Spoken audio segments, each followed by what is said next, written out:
the play zone. This is where all the battles are being concentrated. Confused Aman is down to his knees. Lazy also goes down to his knees as Soul spots them making a run to the play zone. Things are not looking great, but Soul will be able to get all their 4 players back to their feet. But OR also are losing players because the edge or the play zone advantage is better for the side of Team Soul.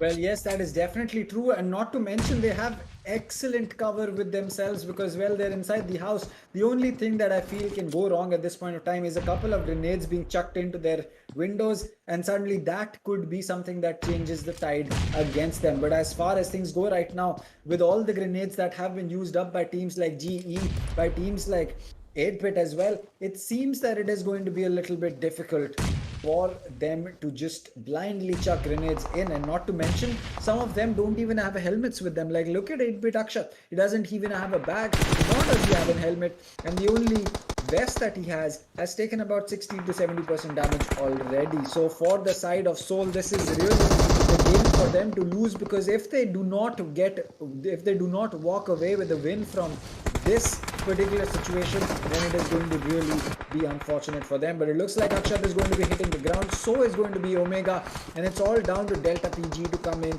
and try and revive his teammates. But it looks like it's going to be the end of Akshat. Omega is going to be the only one left. PG is also going to get finished with a shot from Viper from so far away. Ultron is going to be getting the better of one more player, as it looks like Soul is all in. They have finally perfected the strategy for Erangel. The zone really favored them. They had the utility, they have the utility, and they have the positions now that GXR is also going to be having to deal with these problems. Anyway, on the ground, it's really just down to both these squads, because other than that, I don't really see anyone coming up with a win over here. They're going to be spotting one more player from, or rather 2 more players from Aztec. They're going to be knocking one of them down to the ground, and it's GXR versus Aztec going on for a little bit, but eventually whoever survives will have to deal with the 4 players alive from the side of Soul. And right now, if there's anyone who's looking really, really good to win this match out, it seems to be the side of Team Soul.